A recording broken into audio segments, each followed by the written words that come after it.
more Pelicans playing. A lot of their young kids are learning from this old vet, J.J. Redick.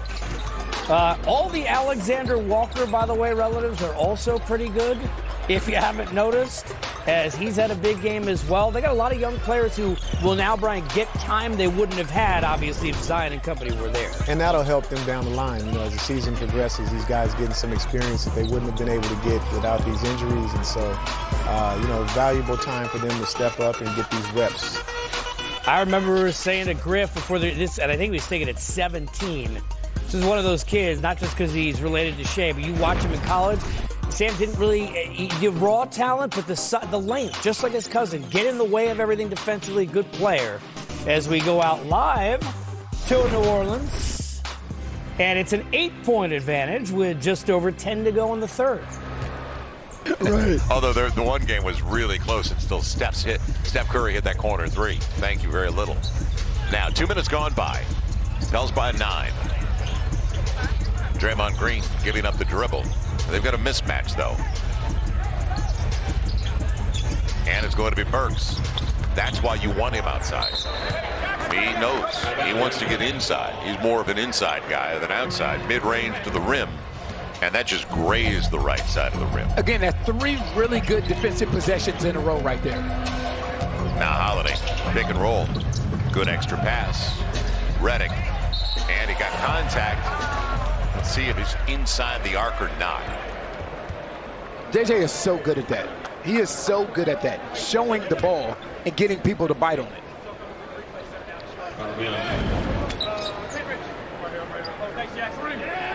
It's amazing how many guys that he gets with that. Because it's, you tell kids at basketball camp all the time, everybody wants to block shots.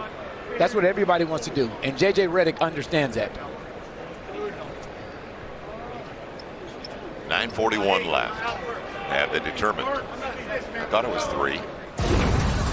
We'll keep you posted. Eric Pascal, I guess we just get used to anything Jay Wright touches. They find RKDI everywhere from Nova. He's got 16, not, again, the Warriors you're used to.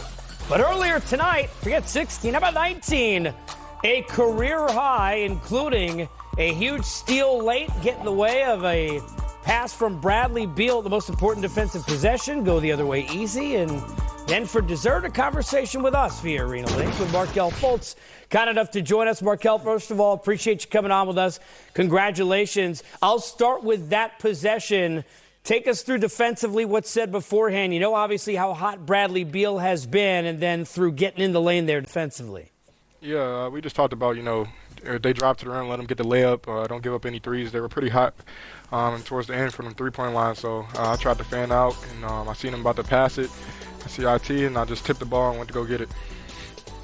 Markelle, Brian Shaw here. Just wanted to ask you a quick question. First of all, I like the fact that you're wearing number 20. I wore that number. That's special to me. Gary Payton, who I grew up with, wore that number as well, so I think you're wearing it well. I'm happy, for your success this season. You're starting to play better and better. Question for you. I don't think that you ever lost your confidence in terms of your skill set. Do you have your confidence in terms of your physical ability and the things that you weren't able to do physically that you're able to do now, and is that why your play is starting to show that? Yeah, definitely. Definitely. I never lost confidence, like you said. And I'm just feeling better. I took the time this summer to rehab and get everything right physically. And each game out there, I'm feeling more and more better, and it's just showing in my play, and I think I'm just going to keep going. Markelle, Sam Mitchell here. Look, I can't remember in the past 15 years that a young player game has been scrutinized and broken apart and analyzed like yours. How did you keep yourself mentally focused and focus on the things that you needed to do? 1, to get healthy, and 2, to keep working on your game so you could show all the naysayers how talented you really are in this game. 1, I never doubted myself because the man above God, I always believe in him.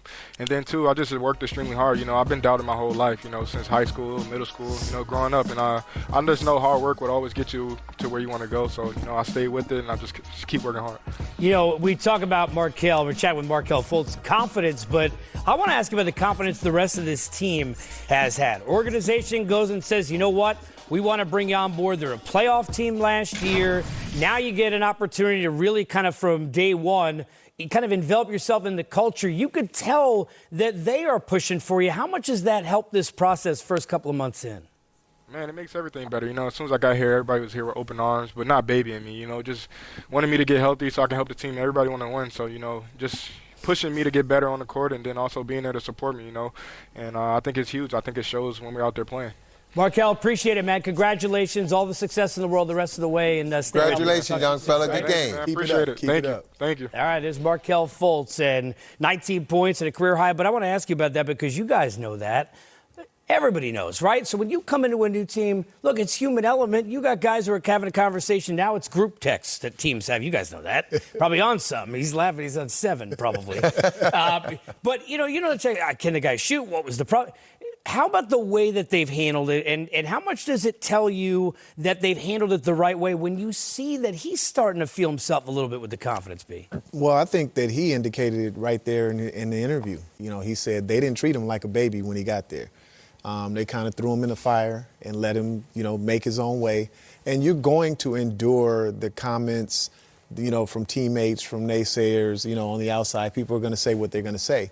And I'm sure he had teammates that, you know, they're watching him shoot and see the little hitch in his shot, you know, and what have you. But he seems to have been able to block all that out now and, you know, realize that I was the number 1 pick in the draft and I was that for a reason.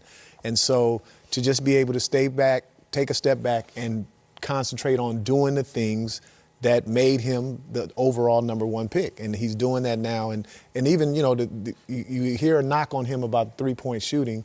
Well, he was 2 for 3 from 3 tonight, you know, so obviously his confidence in that area is getting better. And the more he plays, the better he's going to get. Yeah, plus you know this, you don't even have to go to Twitter to have everybody be an expert on your shot, right? Everybody's sitting there, oh, your college coach, your high school this, your buddy. Not your shot, Sam, but Markel. So let's look at the shot chart and take a look at it, Mr. Mitchell, down on the end, because we saw him get some easy buckets, but how much for a player just even kind of seeing yourself have it go in where it's not supposed to, then even into practice the next day make you feel different? Case, it don't matter whether it's a free throw or a layup or if you bounce it off the floor and that ball go in. Every time that ball goes through the net, it breeds confidence. And the thing for Markel, when you watch the video, you see him come off those screens and he shoots. Right now he's shooting kind of a set, load up 3-point shot. But that's okay because teams right now are going under the screen. So he don't have to rush his shot because they're going to give him that shot. And Bree Shaw said it. If he just willing to take it, I'm telling you, coaches are not going to let guys just stand back there and shoot shots because the fact that he can take it to the basket and score in the paint, when he comes off those screens, if guys keep going under the screen, take your time, line them up. If you knock down 1 or 2 a game, that's all it takes because his ability to get to the rim and then transition, that's what the Orlando Magic right now need from him because they don't have a guy that can push the rock and get into the paint and finish. Yeah, and even though I know today DJ's finger being dislocated, if you missed it, dislocated his pinky, he did come back in. You can set up some minutes. At some point, DJ need to be the No, of course. Yeah, they're not going to get to where they really want to go unless Markel Fultz starts playing the way they all hope he can. But you think about this, and I brought it up as the Clippers go last year as an example. When Pat Bev is on you every day and you're Shai Gilgeous-Alexander, there's a reason why you're 22.6 assists, no turnovers in a game in the playoffs against the Warriors because nothing's going to be as hard as that. Augustine's a guy who's always going to play hard, you really had to grind for those opportunities. We talked about the game 1 in the playoffs last year, really a shining moment for his career.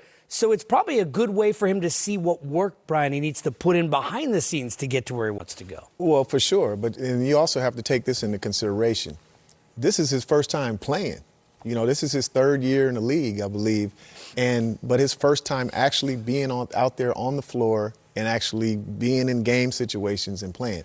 And the shooting aspect for Fultz actually can work out in his favor. The fact that he's labeled as a non-shooter, that means he's going to, you know, much to what Sam talked about, it's going to give you open shots. If you come into the league as a J.J. Redick, guys like that are known snipers from the outside, ask them how difficult it is to get the kind of looks that Markelle Fultz is getting right now. And so when they think about double teaming maybe Vucevic or somebody like that, if they have it going, who are they going to double team off? They're going to double team off of him. And now he has to be able to step up and hit an open shot, which he's more than capable of. If you're Markelle, keep letting them think you can't shoot. That's right. Just knock down two threes a night. Right. You're only taking 3 or 4. So this was all a big hustle. Hey, man, look, he can literally use that to his advantage. He can, because players, I'm telling you, they want to go over that screen, go under that screen. They don't want to fight over that screen. And bigs don't want to come up. They want to stay back. That's right.